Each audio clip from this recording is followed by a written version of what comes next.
Hello, my name is Miguel from the Mobile 757, working with a wonderful customer who has a 2012 Jetta.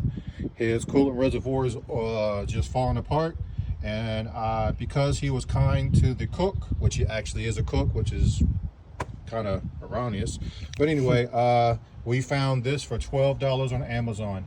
I also go to Amazon myself. I would never tell a customer to go somewhere that I'm willing not to go myself. $12, he can fix his overheating, and he can get this whole reservoir.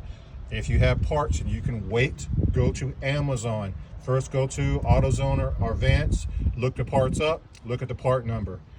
Make sure the part looks almost the same, or take a picture. The next thing you do is go to year, make, model, engine size to Amazon. Type it in.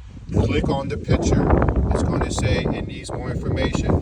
Once you give the information that Amazon wants you to have, you put it in, and if it says it fits, then it'll fit. $12 fix right here. All he has to do is take out a few bolts. He can do it himself for $12. This is just a mechanic tip. Everybody does what they do differently. I'm here for you customers. And if you can find your parts like I do and any other customer does that I work with, even including myself, go for it. Thank you.